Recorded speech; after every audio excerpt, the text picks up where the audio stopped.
Muito boa noite, meu amigo, minha amiga. Programa Na Sua Opinião. Se você deseja participar, interagir, mandar seu elogio, sua crítica, sua sugestão, você pode utilizar as mídias sociais que estão aparecendo agora na sua tela. O programa é feito sempre pensando em você. É com imenso prazer nessa noite que recebemos Cassiano Ferreira Novo, mestrado em Psicologia do Trânsito pela Universidade Federal do Paraná. Cassiano, obrigado por ter aceito o convite. É um prazer receber você aqui. Eu que agradeço, boa noite a todos. E nós vamos falar um pouquinho desse tema, violência no trânsito. Nós vamos rodar a matéria e, na seguida, já voltamos com o Cassiano para falar sobre o assunto. Pesquisa realizada pela Brim Bureau de Inteligência Corporativa revela que 83% dos curitibanos acreditam que a falta de educação, maus hábitos e comportamentos inadequados dos motoristas são os principais problemas no trânsito da capital. Mas a maioria não percebe que os próprios usuários dos veículos são os responsáveis pelo trânsito. Muitos dirigem o carro como se estivessem em um ambiente privado e se esquecem que o espaço de circulação é público. Você se considera um motorista educado? Eu me considero, sim. Às vezes. Considero. Mais ou menos. Sim. Não. Sim, sou educado. Procuro seguir as leis de trânsito dentro daquilo que é permitido fazer, né? Então eu não recebo muitas multas, então eu acredito que sim. Depende do dia, depende do nosso estado emocional. A gente tenta ser, mas nem sempre o estado emocional permite. Porque se for discutir com todo mundo, por causa de besteira, semáforo, fechada, vai virar uma guerra isso aqui. Porque eu dirijo, obedeço às leis de trânsito tranquilamente. Não, educado, no sentido de dar passagem, respeitar as leis do trânsito, sim, mas às vezes eu me distraio, faço uma besteirinha qualquer, entendeu? Normal, mas deseducado de não obedecer, eu considero educado. Porque às vezes depende da reação de outro motorista, né? Às vezes acontece de ter uma reação que a gente não espera no trânsito, né? E às vezes acaba xingando, entendeu? Acaba tendo uma reação, né? E a gente às vezes nem espera da gente mesmo, né? Pelo susto, às vezes, na hora. Porque eu procuro pensar que tem outras pessoas ao redor, né? E que o que eu faço vai refletir vamos dizer assim, no que pode acontecer com outras pessoas. Então, não vou beber para dirigir, procuro não ultrapassar o limite de velocidade. Eu fico meio preocupado, sim, ao dirigir pelas ruas, porque eu sei que nem todo mundo pensa da mesma forma, né? Cassiano, violência no trânsito. Infelizmente é uma coisa que é um fenômeno, não diria brasileiro, mas mundial, né? Parece que as pessoas estão mais estressadas, mais impacientes, passam mais tempo dentro do carro, diminui a qualidade de vida, a pessoa fica mais nervosa, mas eu acho que está crescendo de uma forma um pouco descontrolada, né? Bastante. No mundo todo, hoje são mais de 1.300.000 mortes no trânsito, sem falar das pessoas que ficam sequeladas. 1.300.000 mortes por ano? Por ano. Quer dizer, mata mais que qualquer guerra. Qualquer guerra, você não tem como comparar pelo número de mortes. Não chega nem perto disso. Até em feridos e sequelados falam em 20 a 50 milhões. Então, assim, a gente maior que a população da Argentina. E a gente está com uma guerra anunciada já faz muito tempo, só que a gente está com uma passividade também, que a gente precisa sair dessa zona de conforto e parar de aceitarmos essa realidade tão violenta. Então, cada dia tem mais pessoas no trânsito, mais veículos no trânsito, o conceito de tempo também se modificou, né?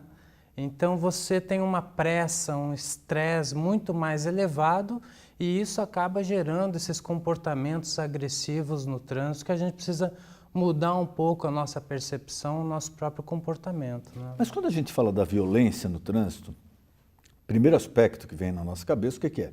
Aquela briga do trânsito, né? Você tomou uma fechada, ou o cara raspou seu carro, ou de repente ele xingou, você vai revidar.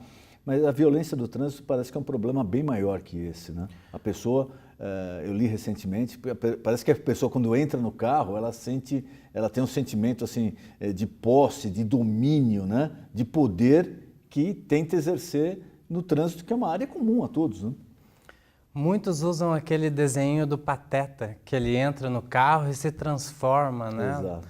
Então, o trânsito é um pouquinho disso. Você, quando está dentro do seu veículo, você confunde um pouco o espaço privado do espaço público.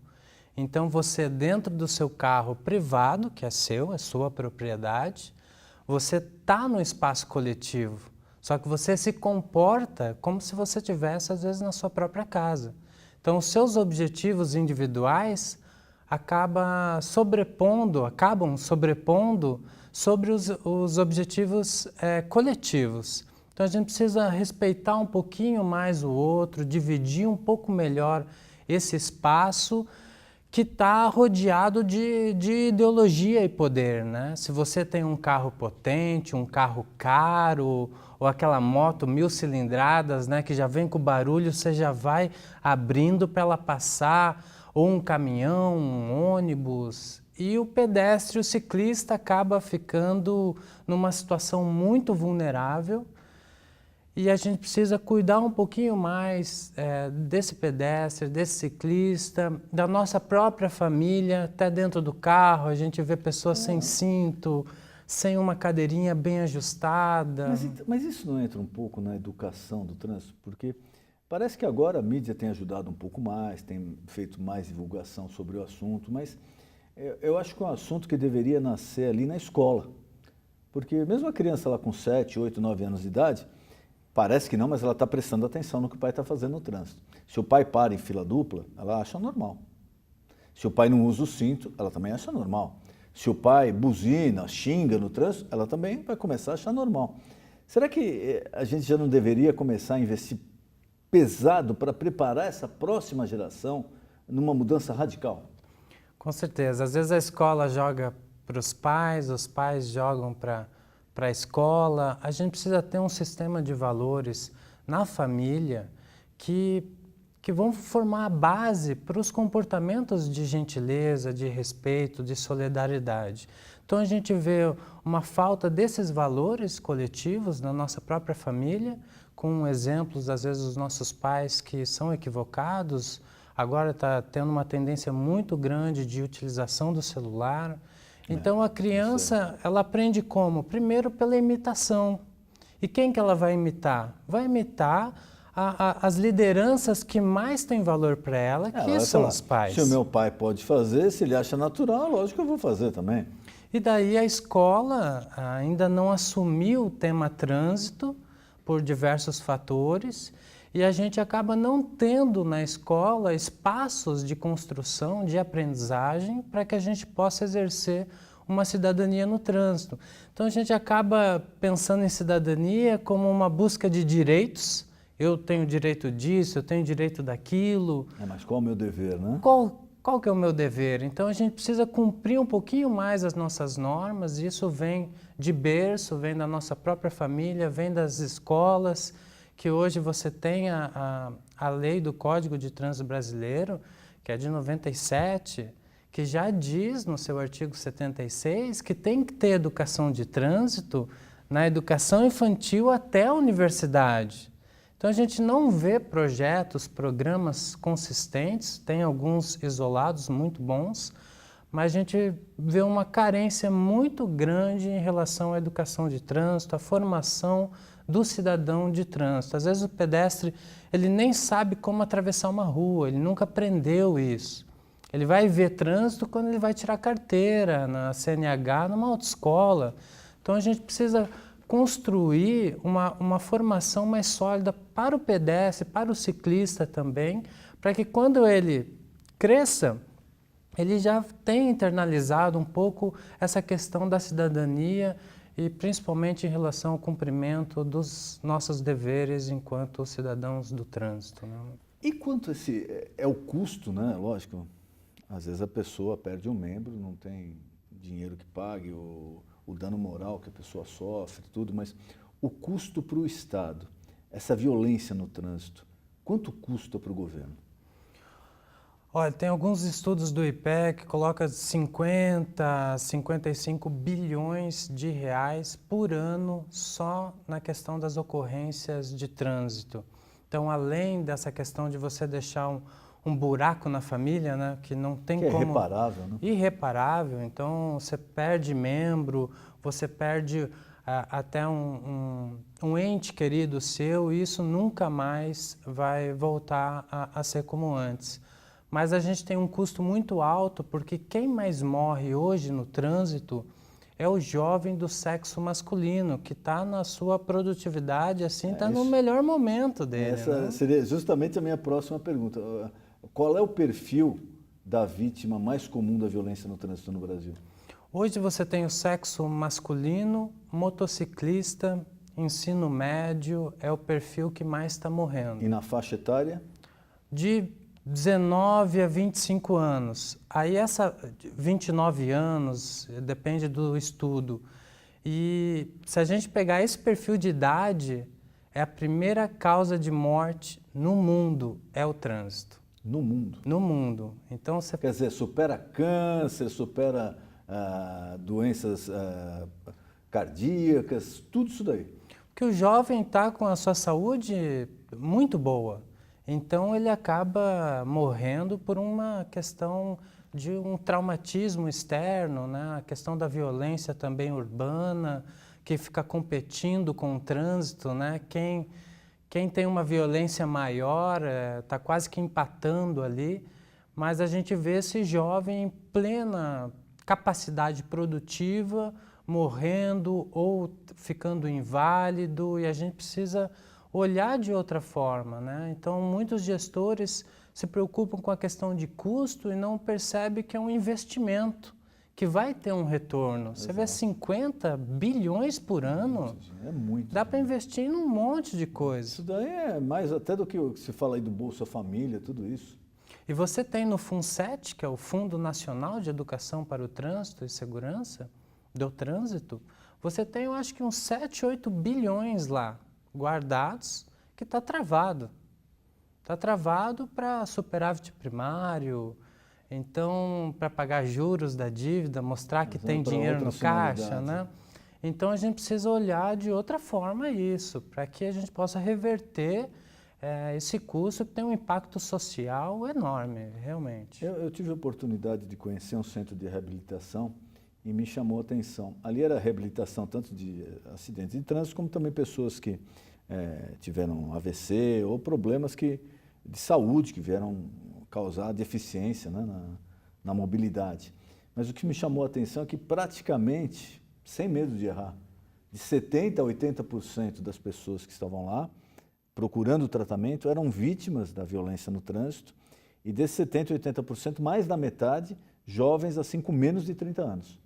Perfeito. Então, tanto leito de UTI é frequentado por acidentados, né, pessoas que têm essas ocorrências de trânsito, como dessas pessoas, 70%, 80% é o motociclista do sexo masculino.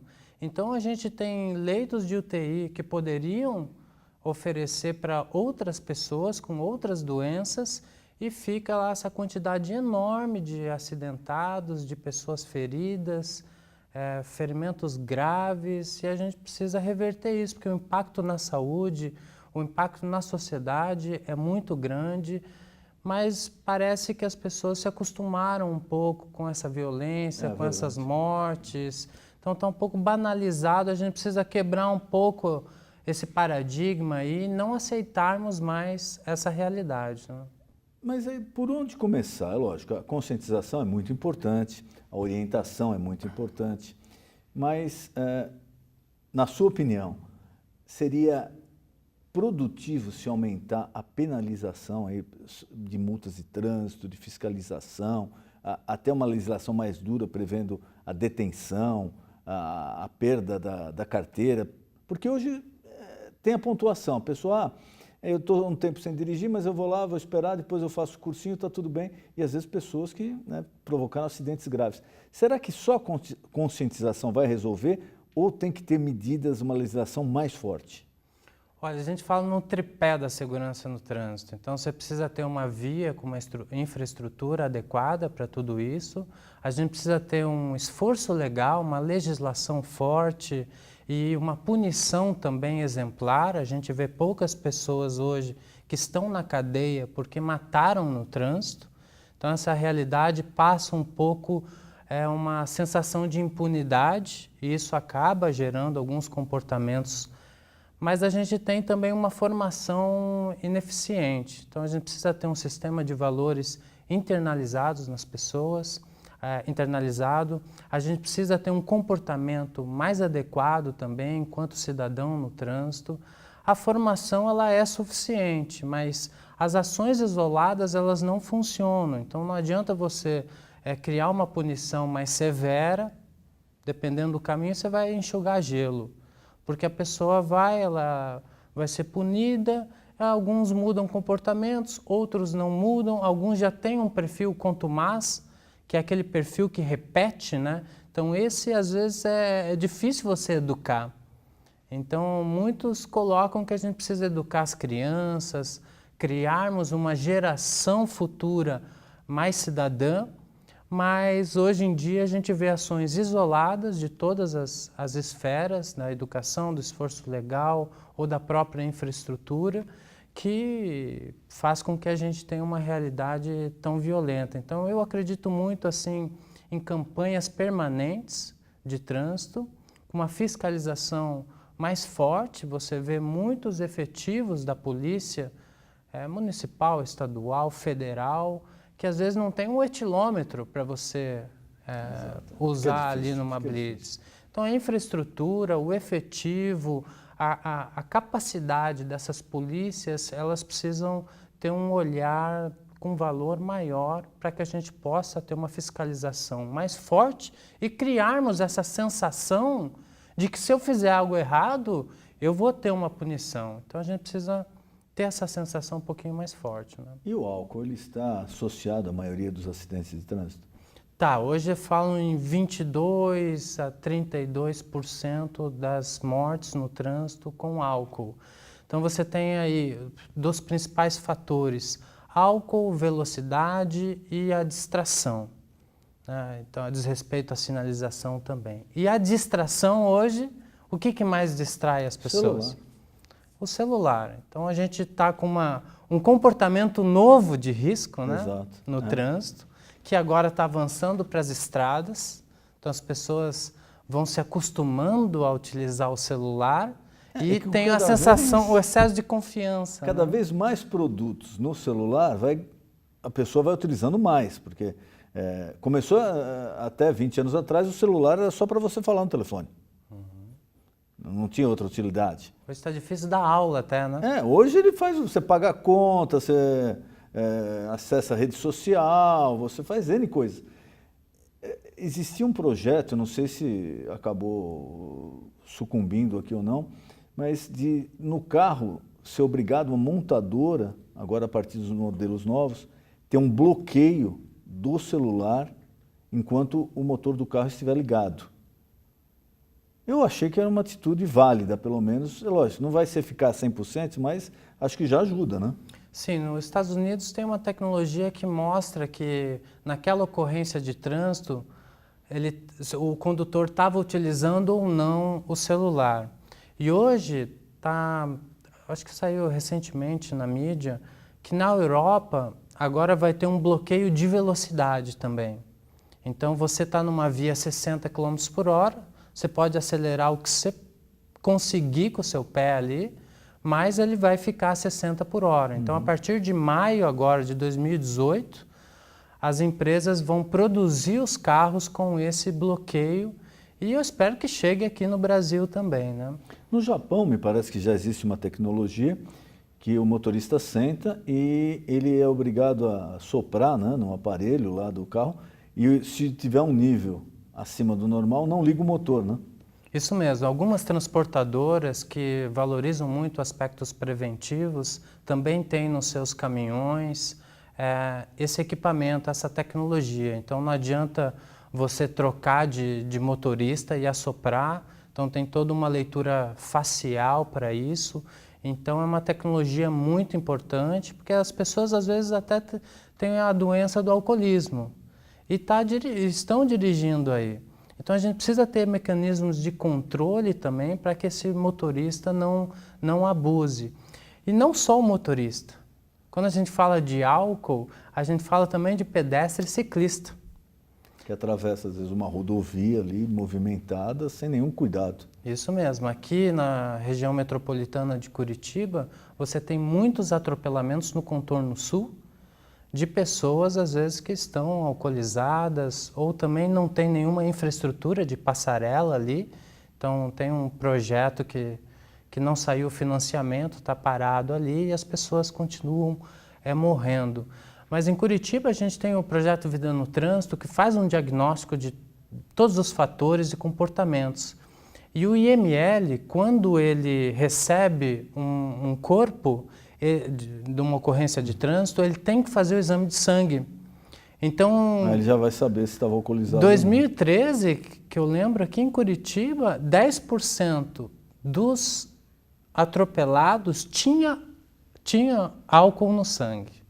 Então você vê que o pedestre, o ciclista, ele também às vezes circula, lógico, com álcool no sangue. Que o mais comum é o motorista sempre, né? Porque com aquele carro esporte ou com aquela picape enorme, passou por... É lógico, a primeira coisa que vem na nossa cabeça quando fala em violência de trânsito é ligado ao motorista. Mas o pedestre também, ele tem que tomar, ele tem a responsabilidade dele, né? Isso mesmo. Agora, a gente não tem a sensação de que a gente vai ser pego com isso, né? Então, e quando a gente é pego, você recebe uma penalidade e depois repete o comportamento. Então, as pessoas, assim, elas continuam com esse hábito que precisa de uma campanha permanente, uma fiscalização efetiva nas ruas. Quando você junta essas duas soluções, você cria a sensação de fiscalização com o conhecimento de que aquilo tem um impacto social, de que pode tanto ter uma vítima da sua própria família como de uma outra pessoa. Então a gente precisa trabalhar um pouquinho mais esse tema para que a gente possa ter uma mudança cultural mais efetiva. Ações isoladas, beber e dirigir não é certo, isso há anos que a gente fala. Sim, mas se não tiver todo um acompanhamento estrutural para implantar, é complicado. E às vezes a gente vê nos próprios pais o exemplo de beber e dirigir. E a criança está vendo. É uma taça de vinho, é uma cerveja. Eu só tomei uma cervejinha, não tem problema. Então, nesse ponto que eu queria também a sua opinião. No Brasil, uma época, se implantou aquele, né, a tolerância zero, lá não podia beber nada, se bebesse meio copo de cerveja já apontaria e seria penalizado. Em muitos países, nos Estados Unidos, tem um limite relativamente baixo, eu não sei ao certo, mas parece que até uma lata de cerveja não causaria nenhum problema para o motorista. Em países da Europa varia um pouquinho, aqui no Brasil também se abrandou um pouco. Você é favorável a implantar como era, uma tolerância zero, quer dizer, bebeu qualquer coisa, não pode dirigir, ou pode abrir um pouquinho, flexibilizar um pouco? Não tem que flexibilizar nada. Hoje ainda tem a tolerância zero. Hoje não pode. Então você tem a margem de erro do etilômetro de 0,05 gramas de sangue por litro expelido alveolar, né? Então é só a margem de erro do equipamento. Até 0,33 é uma infração de trânsito. Depois de 0,33 é embriaguez e é crime de trânsito. Mas esse 0,33, para o telespectador entender, representa o quê? Meio copo de cerveja? Não. Representa aí umas 4, 6 latinhas, umas 4 latinhas ali. Então é bastante coisa. Bastante. E o que a gente percebe dos estudos é que pequenas quantidades já têm influência na percepção e nos movimentos, na psicomotricidade das pessoas, nos reflexos, o tempo de reação. Claro que varia um pouco do sexo masculino para o feminino, se a pessoa está acostumada com essa bebida ou não, porque você tem uma tolerância com o hábito, né? E então as pessoas acabam percebendo que se beber um pouco não tem problema porque eu estarei no controle, né? E essas pequenas quantidades, elas acabam gerando aquela sensação de super-homem, né? Então, quando está no começo, você se empolga, ali você acaba tendo comportamentos bem prudentes. Você percebe que você está no controle, mas na verdade você não está, porque pequenas doses já influenciam na nossa percepção de risco e no nosso próprio comportamento. E logo que se implantou isso, houve uma redução significativa, né? Depois parece que o pessoal foi acostumando e aumentou de novo. Mas realmente, logo na implantação, reduziu bastante o nível de acidente. Reduziu. A gente tem assim bons resultados com a lei seca aqui no Brasil. A gente está, acho que, na 5ª lei seca, né, com as modificações. E então a gente percebe que foi um avanço bem significativo. Mas o aspecto cultural, o hábito, ele está muito enraizado. Então não é com uma ação isolada, ainda mais quando você fala em falta de efetivo de fiscalização, que vai mudar todo um aspecto cultural. Então a gente precisa trabalhar a formação dessa nova geração, mas um controle mais efetivo dos adultos, né? Então a gente precisa educar desde a criança até o idoso, mas fiscalizar bem esse jovem, esse adulto, porque ele acaba passando um exemplo muito ruim para as crianças, para os adolescentes que estão já pensando em circular no trânsito com o seu veículo, né? Porque é até um ritual, né? Vestibular, tirar a carteira de motorista. Aí vai ganhar o primeiro carro. E daí você já quer se exibir, porque os estudos mostram que quando tem mais de uma pessoa como passageiro, o condutor jovem, ele tem um comportamento diferente, ele se exibe mais. Então, quando tem mais de um passageiro no carro. Então ele é muito vulnerável a essa emoção do momento. Então ele acaba se colocando numa situação de grande risco, realmente. E a indústria automobilística, onde entra nisso? O que ela poderia... Você acabou de citar um exemplo, né, que parece que em alguns países da Europa vai ter o limitador lá de velocidade, tudo. Já no Japão existe esse tipo bafômetro, né, com reconhecimento facial. Mas aonde a indústria brasileira já poderia...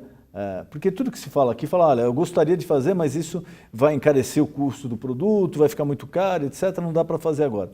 Mas aonde a indústria brasileira poderia entrar já para ajudar a resolver esse problema?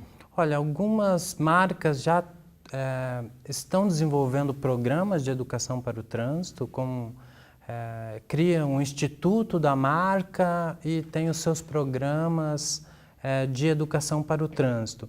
Agora, de tecnologia, na fabricação dos veículos, eles já têm várias tecnologias que eles poderiam colocar, mas daí vai ficar um pouco mais caro. Então depende um pouco do esforço legal dos nossos políticos, legisladores, criarem, né, essas leis para que as fábricas, que hoje já está bem melhor, as fábricas já estão se preocupando com essa questão de segurança, mas para que elas consigam inserir essas novas tecnologias de segurança e controle para que a gente possa ter um trânsito maior. Então, muitos assim tentam culpar a questão do veículo ou culpar o comportamento humano, mas é um conjunto de coisas que a gente não pode isolar os fatores para a gente entender essa questão tão problemática que é a violência no trânsito.